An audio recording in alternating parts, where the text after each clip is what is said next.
The LA Clippers played in what was a too close for comfort kind of game on Wednesday night against the Toronto Raptors, but came out with a 126-120 win on the day of Kawhi Leonard's extension. He had a big game against his former team, as did Paul George. A double-double for James Harden, never hurt anybody as well. Going to be talking about what made the game so interesting, or should I say difficult, and how the Clippers got the job done on today's Locked On Clippers. You are Locked On Clippers, your daily Los Angeles Clippers podcast. Part of the Locked On Podcast Network, your team every day.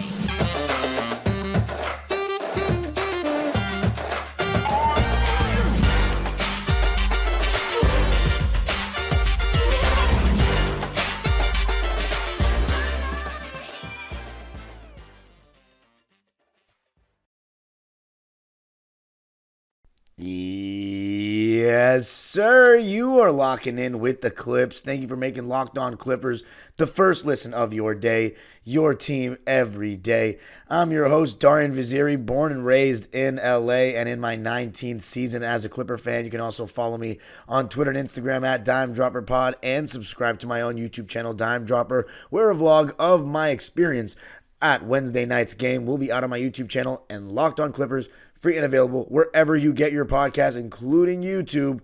Let me know what made the game so difficult, in your opinion, more difficult than it probably needed to be, given that the Raptors didn't have Pascal, Siakam, or Jakob, Pöeltl, two of their starters. And also, who was your player of the game? And this episode is brought to you by Prize Picks. Prize Picks is the best daily fantasy sports platform in North America. All you got to do is go to prizepicks.com/LockedOnNBA and use code LockedOnNBA for a first deposit match up to $100. All right, let's talk about this one. Clippers winning 126-120. They have now won 6 of their last 7 games, 21 of their last 27. Actually, I think it might be 7 of our last 8. Yeah, it is. 7 of our last 8 games, 21 of our last 27, and now are 24-13 on the year. We have won 2 games in a row after that loss to the Lakers, and have a 16-4 home record. I absolutely love that. Some absolutely great numbers on that one. Talk about great numbers. How about the starting lineup for the Clippers? Harden, Paul George, Kawhi Leonard, Ivica Zubac, Terrence Mann, 15.9 plus 15.9 net rating as a starting 5 or as a lineup. But this game, let's talk about it, right? Toronto Raptors recently made a trade, brought in RJ Barrett, brought in Immanuel Quickley, added some youth to this team. Immanuel Quickley being a quick young guard, no pun intended there, but a quick young guard that they can run pick and rolls with. And you know what? With Jakob Pöeltl, I think it definitely looks better. They were starting Thaddeus Young at the 5 these 2 games in LA. And you know what? I didn't even know Thaddeus Young was still capable of looking decent in NBA minutes, but he actually did. In this game, he had 8 points, 4 rebounds, 3 assists, and 2 steals. And I thought it was interesting the way the Raptors were blitzing Paul George and Harden. At times, drop coverage on Kawhi. And then later in the game, they were just doubling Kawhi behind the three-point line even. So they were trying to make other guys hit shots. And the first quarter, Terrence Mann scoring 7 points, that set a tone. I thought he was absolutely brilliant in this game overall. You love to see Terrence back looking like his confident self on offense. I think defensively, he and others struggled with Immanuel Quickley off the bounce. Also, Dennis Schroeder, always been really quick off the bounce. Even though he's older now, he still is not easy to stay in front of. And I thought Terrence got beaten a couple times by Immanuel Quickley. But overall, what you have to respect about Terrence is he is guarding the elite players every single night, giving Kawhi Leonard and Paul George, even though they're not really getting a break, they're still, after the Harden trade, having to guard better players as well. But they're giving them, he's giving them less responsibility as opposed to when the big 4 were playing together, starting together, that was tough. So Terrence, 5 for 5 in this game, 13 points. Had a beautiful lob pass to Amir Coffey at one point. Had 2 rebounds and an assist. He only played 24 minutes, but he shot 5 for 5 from the field and 3 for 3 from deep. So guess what? That percentage is going up. I'm thinking we're going to be at 28% by the next time I do an episode. And by the way, I want to address this. Kawhi Leonard did get an extension. I mentioned that at the top of the show, but I'm going to get into it in depth and what it means on Friday's episode. So I'm not even going to mention it much, even though it's very big news, probably bigger, actually definitely bigger than just this one game. But that deserves an episode in itself, so we'll have that for Friday. But yeah, the Raptors had a lack of rim protection. You know, they had guys like Chris Boucher getting some minutes, but no one really. That Jonte Porter guy, you know, it's his first season. Oh, wait, that's Michael Porter's brother. I saw him. That's so funny. I saw him playing at Pepperdine with MPJ after a game because MPJ's younger brother, Javon Porter, goes to Pepperdine, and I'm a backup PA announcer for them. But yeah, that's so funny. I actually thought he had a really interesting game defensively. He switched on to, it's funny because he plays center, and he's listed, oh no, he's 6'10", okay. Because he does look tall. But he was switching on to James Harden at times, and he did a really good job staying in front and causing some possessions that James was just dribbling and not really going anywhere. So I got to give him props for that. The Raptors switched a lot throughout the game. A lot of switching 1 through 4. At times, in the second half, even switching 1 through 5. And I thought we needed to do a better job of going to Zoo when guys like RJ Barrett were guarding him. There was one time where we gave it to him in the second half, and he had a nice jump hook with his left hand. But when teams switch 1 through 5 and we have Zoo playing at such a high level, we need to look to feed him for an easy basket. Sometimes James Harden, Paul George, or Kawhi going one-on-one isn't a better matchup. I know that sounds crazy, but I think there are instances with Zubac being guarded by a much smaller guy really close to the basket where we can feed him. So I thought that was something the Clippers didn't do enough. You also saw a lot of zone from the Toronto Raptors. And I don't think the Clippers did a fantastic job combating it. Now, I know what you might be thinking. How can you be talking this much about offense when the Clippers still scored 126 points? Well, the reason why is because I feel as though misses led to, and even though, you know, the Clippers shot 53% in this game and 44% from 3 and 100% from the line, their shooting splits were really, really good. But I thought the possessions in which we didn't score, some of it was just bad process of not swinging the ball quickly enough, passing up open shots in the zone. And as I was mentioning, the Raptors were running zone, and I thought there were times where nobody filled in the high post, and we were just moving the ball, or not even just moving the ball around on the perimeter, or just running straight man-to-man type offense where we'd have a screen for Harden to get in the paint. And I think sometimes we did get good shots with that. Like Paul George at one point, I remember Zubac set a screen for Harden. Harden got into the paint, kicked it out to Paul George for the 3. The Raptors looked like they were going zone there, and PG hit the 3. But overall, I didn't really love our zone offense personally. Clippers threw some zone in there, and you know, the Raptors, they aren't a very good three-point shooting team. They were definitely worse before the trade, but you know that's one of their weaknesses. And I thought the Clippers switching was pretty good. There was no defensive liability, and right now for the Clippers, they've done a good job of holding their own as a team. Like, nobody's getting really picked on. James Harden, Norman Powell, they've all stood up to the task. But I thought the Clippers overall, the reason why they struggled was the transition game. I think Toronto made it a point to get up and down the court. They're fairly young. They're a younger team now.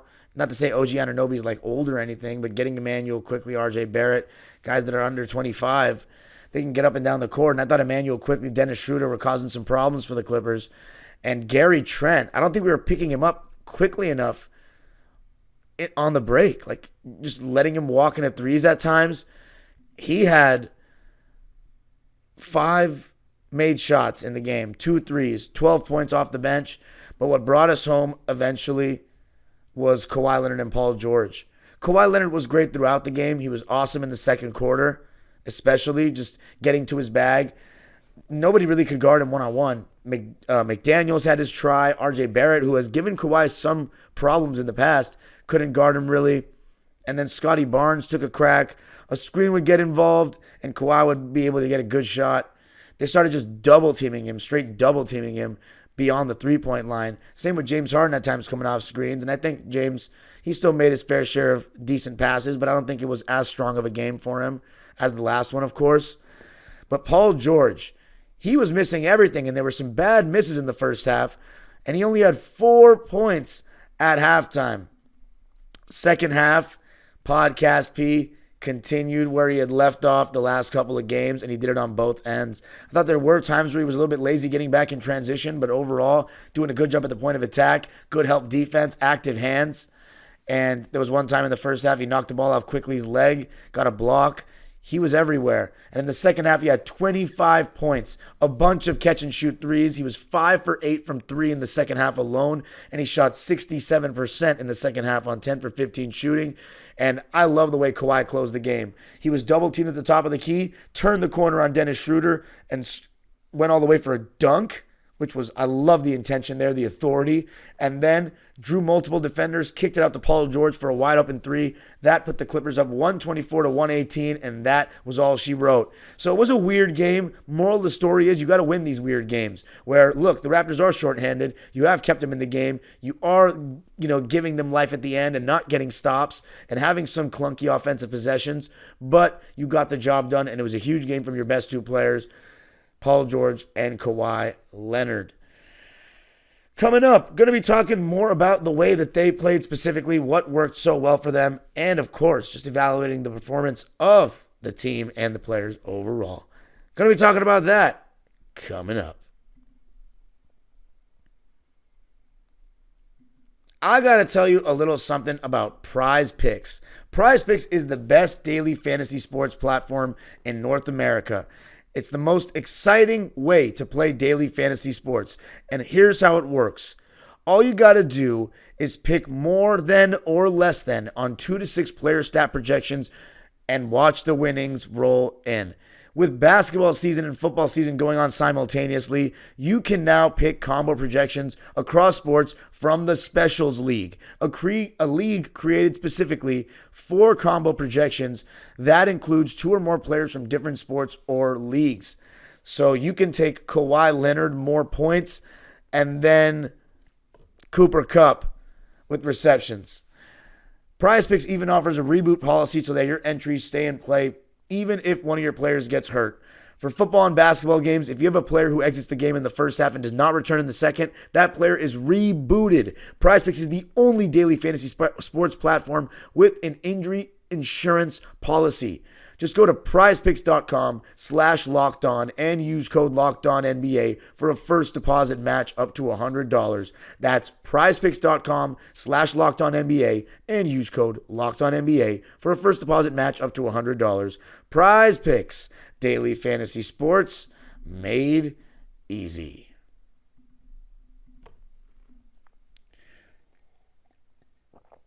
All right, Clippers winning this one 126 to 100. Moving on to 24-13 on the season and 16-4 at home.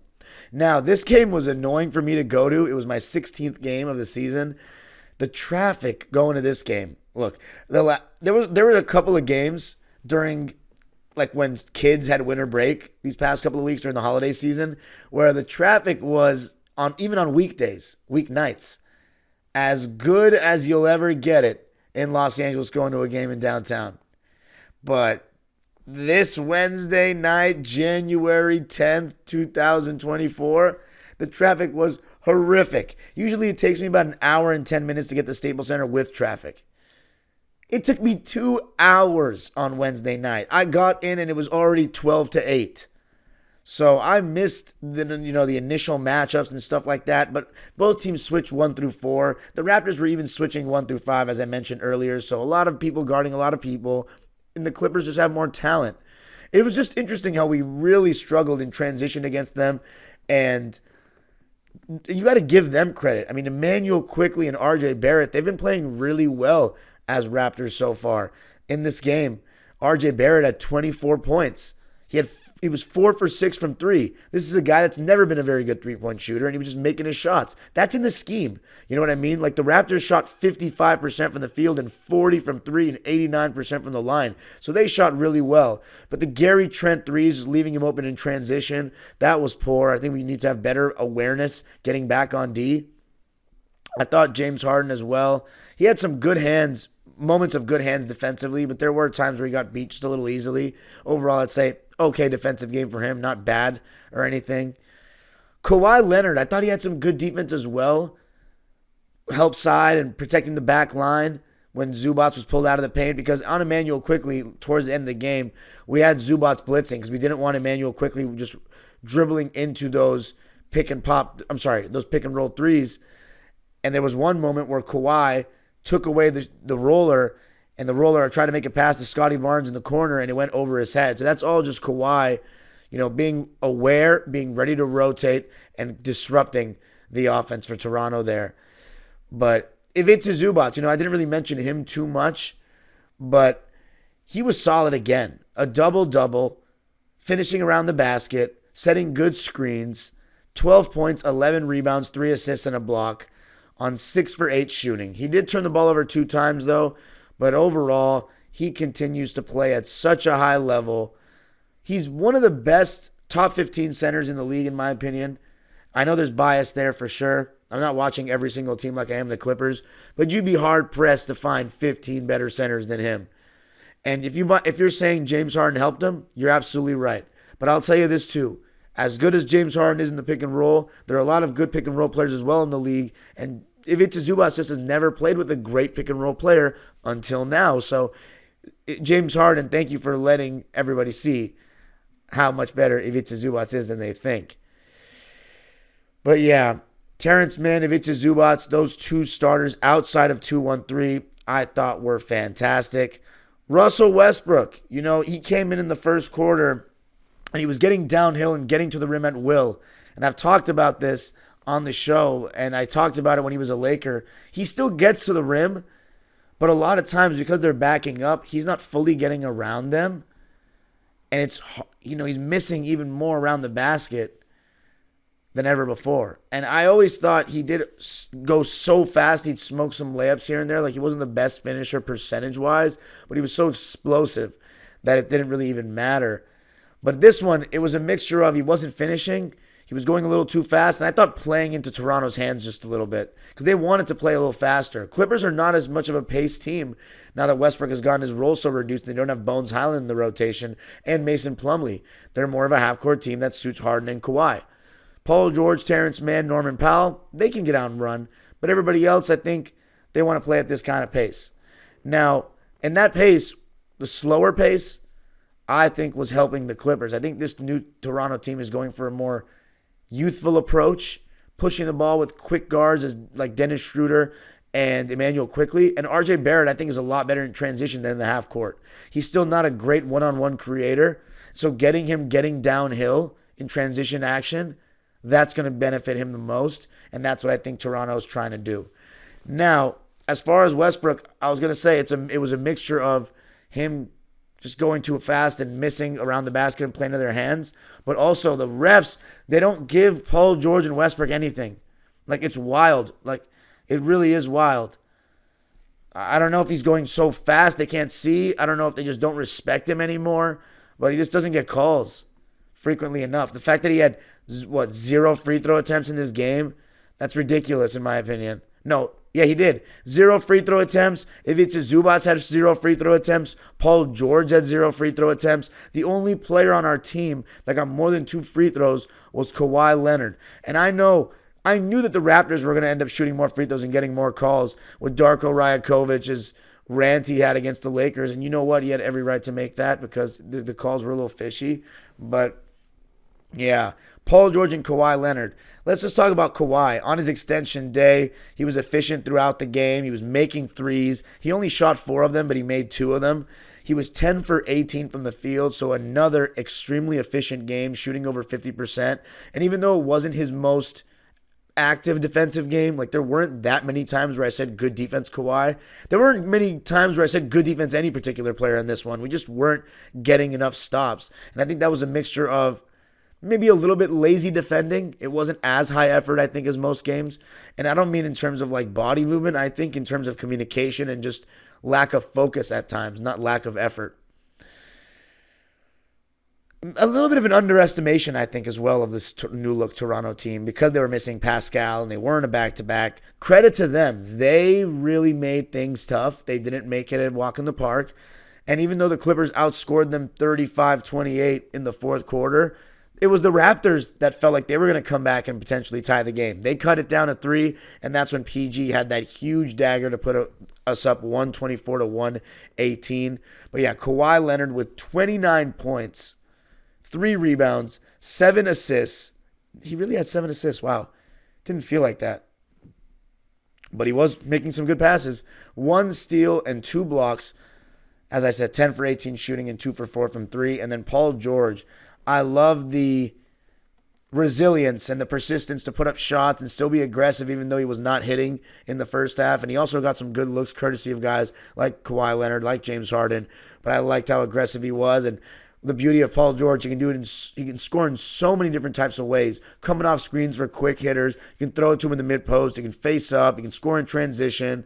I mean, the guy is a pleasure to watch when he's got it going. And to be honest, I want to say 90% of the games this season, he's brought the right attitude and approach. So for us fans that have complained that he's been inconsistent in past seasons for a star, not just for any player, for a star, of course, he's been even better this season. He really has. And I think with Kawhi, since he's come back especially, he's been back to playing defense how he was the first 15 games or so. So Paul George, mainly the first like 5 or 6 games or so defensively. You know what? No, I'd say the first 20. Paul George has had a good defensive season. He just has more bad defensive games than Kawhi. Kawhi doesn't really have any bad defensive games like that. But yeah, Paul George in this one, 29 points, 7 rebounds, 6 assists, 2 steals, 1 block on 12 for 22 shooting, 5 for 9 from 3. As I mentioned, no free throw attempts, which I don't like that stat. But when he's knocking down his 3, it's not a big deal. And he's been hitting his 3 the last couple of games. But yeah, I'm surprised the Clippers had 34 assists. Didn't feel like that. But anyway, coming up, going to be talking more about the starting 5, but also some of the bench players. Russell Westbrook, James Harden. Let's talk about everyone else coming up. I got to tell you a little something about Jase Medical. I know we come to sports to escape from some of the crazy realities of real life. But can we talk just for a minute about preparing for real life? According to the FDA, pharmacies are running out of antibiotics like amoxicillin right in the middle of the worst flu season in over a decade. This is scary. I can't imagine a more helpless feeling than if my mom or dad or one of my siblings, well, I only have one sister, or my sister got sick while a supply chain issue kept them from the life-saving medication they needed. Thankfully, we'll be okay because of Jase Medical. The Jase case is a pack of 5 different antibiotics to treat a long list of bacterial illnesses, including UTIs, respiratory infections, sinusitis, skin infections, among others.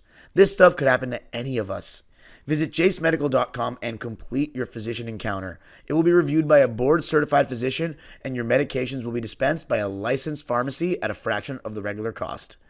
It's never been more important to be prepared than today. Go to jasemedical.com and use offer code LOCKEDON to get $20 off your order. All right, to close out the show, the Clippers win at 126-120. The starting lineup has been fantastic. It still continues to do their thing. Now you have Terrence Mann knocking down shots, which is great. You have the threat of James Harden and Zubats in the pick and roll with those 3 on the wings. Kawhi, Paul George, Terrence Mann. And then, of course, it's not just the starting 5, it's the closing 5. That's big time. And let's talk about Norman Powell in this game against his former team. Started out a little bit cold. To be exact, in the first half, Norman Powell, let me get those up real quick. Before I talk about Norman Powell, actually, Daniel Tice, He only had 4 points and 4 rebounds on 1 for 2 shooting in 16 minutes, but I thought Tice was really good in his minutes. Doing a solid job protecting the rim. They were blitzing Paul George and Harden, as I mentioned earlier, and he was doing a pretty good job of making Region the short roll. And I just think his effort is always good. Like, it really always is. I think he got an offensive rebound. Yeah, he got 2 offensive rebounds. So just doing the right things, playing hard, taking hits to the chest, and trying to make himself as big as possible. So in the 9-man Clipper rotation, I think Daniel Tice continues to do a very solid job. Now Norman Powell, as I was mentioning earlier, he was 1 for 6 in the first half. But in the second half, he was 3 for 5, and he hit 2 big threes. Again, that Norman Powell, Kawhi, Paul, Harden, Zoo lineup continues to be really hard to guard. You've got 4 really good shooters, and then Zoo, 3 guys that can play make, and then all 4 of them can attack closeouts and make things happen, put the ball on the floor when they run off the line. So just a lethal lineup that is. James Harden, I thought in this game he was okay. It's funny. There are games where he doesn't shoot well, and I say he still plays really well because of all the stuff he creates. I looked at the Jumbotron, and he had 11 assists, and I was like, really? It feels like he has 7 or 8. So when I went home, I watched the assists on NBA.com where they can show the stats, the video box score. And some of these, it's not just James Harden, by the way. I'm not trying to take a dig on him because it's just statistical around the NBA. Some of the assists that he was given was so generous, like throwing the ball to Zubats and he's taking 3 dribbles and going up for a jump hook. That's not me just making something up. That actually was the case. Or throwing it to Kawhi, he's taking 3 dribbles and hitting a fall away with a guy's hand in his face. Like 5 of them were basically the player making a shot, a tough shot, or a contested shot, and Harden just was the one that passed him the ball. But there were still some really nice passes that Harden made, some of which he doesn't even get the initial assist. Like, for example, the one long bounce pass that led to Terrence Mann lobbing it to Amir Coffey. Then there was the lob he had to Paul George for the rare Paul George back cut, only his second of the season I can think of. By the way, Paul George, a monster dunk when he pushed Dennis Schroeder off a little bit. That was in the third quarter, and he started out by hitting 2 threes right away, right before that monster dunk. So you saw that PG was starting to heat up right there. But yeah, that was a good pass by James Harden on that one.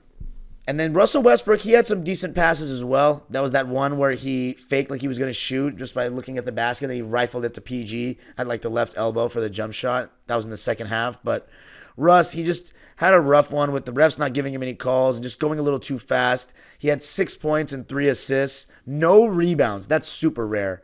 No turnovers on 3 for 9 shooting, 0 for 1 from 3. No free throw attempts in 14 minutes. Russ has been really efficient lately, so only 33% in this one. A little disappointing, but it is what it is. Clippers still won. I ain't complaining. He got the least amount of minutes, actually, of all 9. Man, it really went away from him because he wasn't playing that well. Amir Coffey, solid outing for him. Again, 6 points, 1 rebound, 1 assist, and a steal. Fairly quiet defensively, though, in my opinion. 3 for 5 from the field. So he was 3 for 3 from 2, 0 for 2 from 3 in 18 minutes. And Norm, 13 points overall, 3 rebounds, 1 assist, no turnovers. I like that the Clippers were low turnover in this game. Just 7 overall for the whole team. But the Raptors were the Raptors had 15 turnovers, so that's definitely one of the reasons the Clippers won.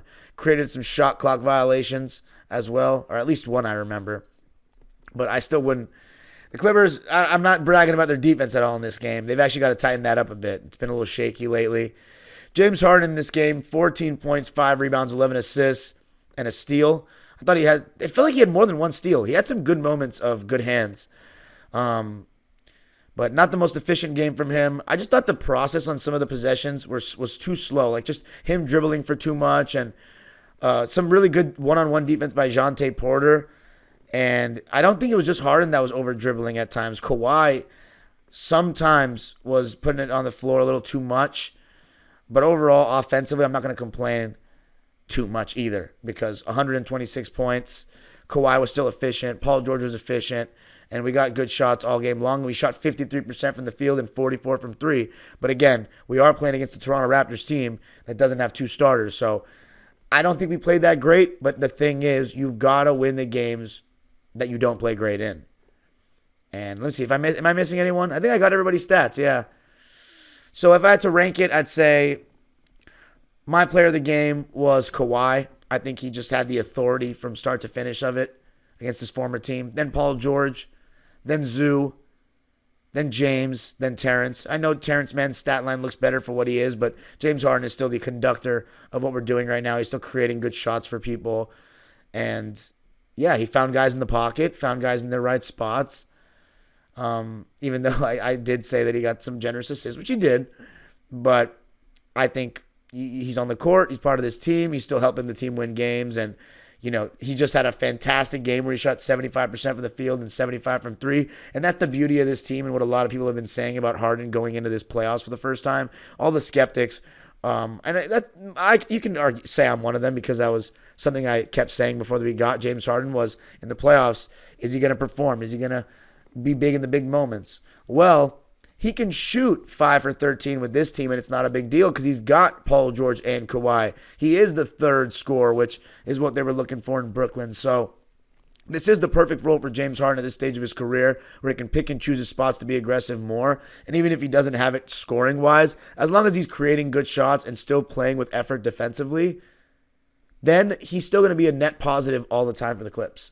So that's what I have to say. And the stats with that starting five absolutely reflect that. I'm very happy that Terrence Mann is shooting the way he is. And Kawhi Leonard and Paul George playing at a very high level. Again, Kawhi Leonard only missed 4 games this season out of 37. The guy's already played 33 games. And then Paul George has played 35 games. And James Harden and Russell Westbrook haven't missed a game. And the crazy part is I've mentioned it every episode. So you can't say that jinx stuff this year. I'm saying it every episode. Last year I didn't try to say anything. I'm saying it every episode. And the good times are just rolling like right now. I'm just going to keep knocking on this door. I'm knocking on that wood. You should be knocking on it, banging on it, doing whatever you need to do. Clippers win it 126-120. 21 out of their last 27 games have been victories. Let the good times roll as we approach the halfway point. And on Friday's episode, we're going to be talking about all things Kawhi's extension, pros, cons, what I first thought, what I thought after a couple hours of rethinking about it and hearing all the terms. Everything coming on Friday.